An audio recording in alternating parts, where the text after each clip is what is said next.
Welcome back to Chasing Full Arts, everybody. This is Slab Talk Part 2.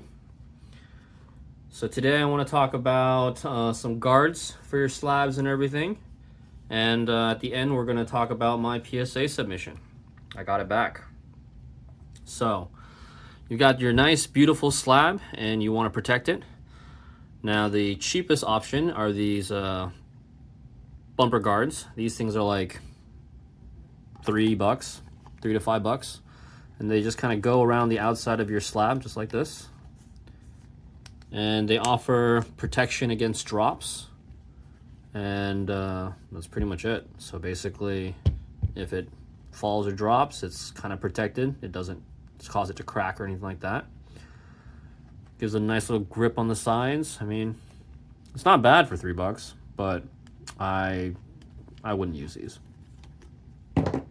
All right, now a lot of shows and stuff that I went to, everybody had these graded guards. Now graded guards have a acrylic cover, so I thought you would just put them on like this and it would protect the front of the card.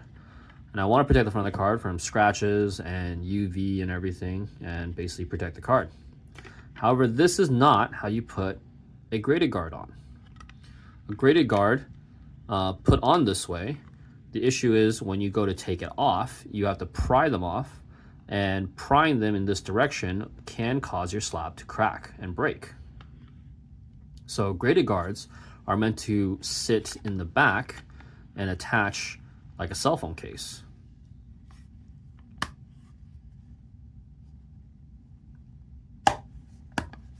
Just like that. So the back is protected, but the front can still get scratched and everything.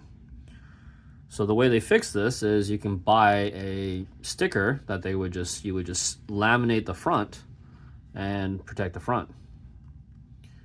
So this isn't really what I want, because I want both the front and the back to be protected. So, but that's what a graded guard is. So I looked into extended artwork frames and stuff, and as you guys saw from the previous episode, here's Mew. That's in a beautiful extended framework. This does solve my problem, and I can display it nicely. So I put Charizard in the extended framework as well. But the issue is, if I have 50 of these, I kind of fill up my desk.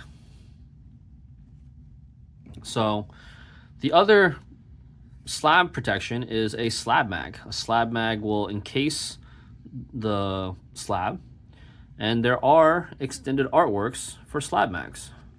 So this slab mag is held in by magnets, which is the mag part, I guess. So the slab goes inside.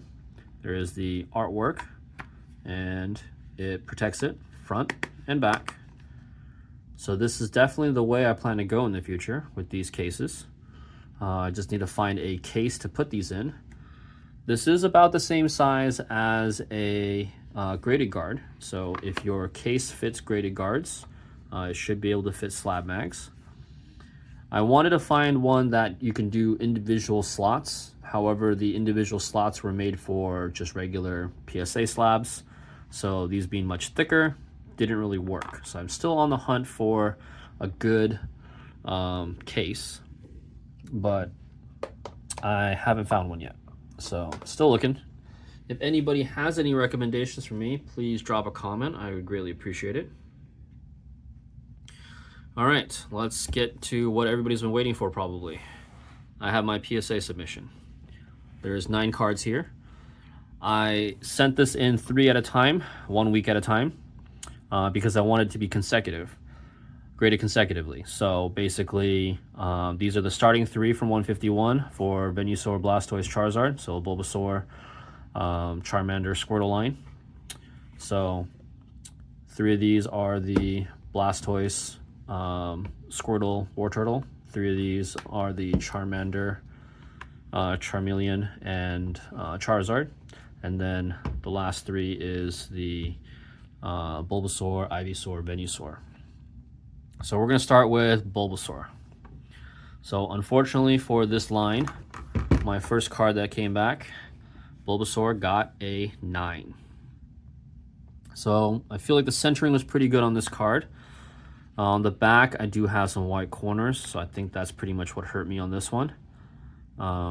This is my first PSA submission, so these cards were packed fresh, so if I didn't get a 10, I knew I was definitely getting a 9. Next card is Ivysaur, and she is also a 9. So this one, I don't have white corners, so I don't know what happened here. She's clean. I mean, I feel like this should have 10, but it is what it is. And Venusaur also came back a 9. Now this Venusaur is a little bit OC, I mean, but I think it was still within the guidelines, the boundaries. So I was kind of surprised, but it is what it is. All right, so unfortunately I did not succeed in my first try. I got all 9s. So I do have a set of consecutive 9s. All right, the next set I sent in was the Charmander line. Now for the Charmander line, I did get the email from PSA that I got upcharged. So I was stoked. I was really happy until I saw Charmander. Charmander was a 9. So for Charmander here being a 9, once again, centering was pretty good. On the back, I don't really have any white corners or anything, so I don't know why he was a 9. Charmeleon, also a 9. So obviously that means Charizard came back a 10 because I got upcharged. You wouldn't get upcharged for 9s. So Charizard, at least the big hitter, came back a 10, which is awesome value-wise. I definitely came up on this.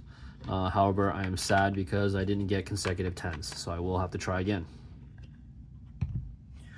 Now, Blastoise line, I did not get an email for an upcharge, so I was kind of worried that maybe it didn't make it.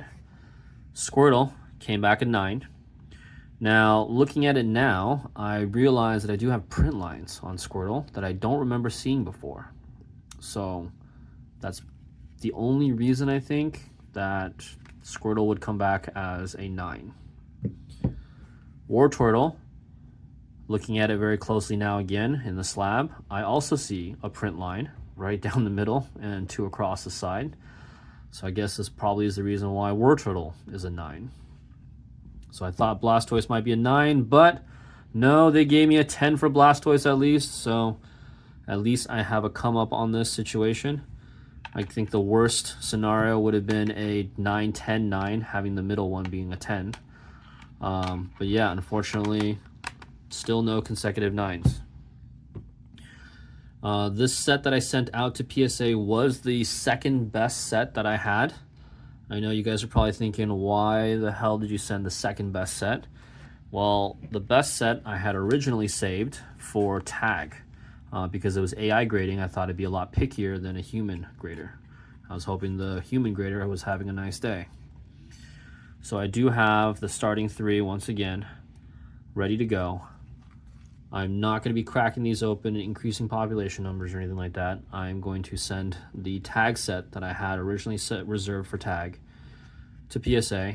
Same situation, sending 3 a week for the next 3 weeks. Wish me luck, guys. I'm hoping to get consecutive 10s. For right now, these will not be for sale, so please do not message me asking for a price or offering to buy them. I will be holding on to these for right now.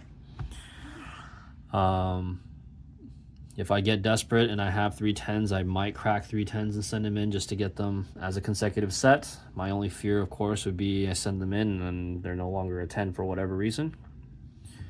I will put this Charizard, though, into a slab mag right now with the extended artwork.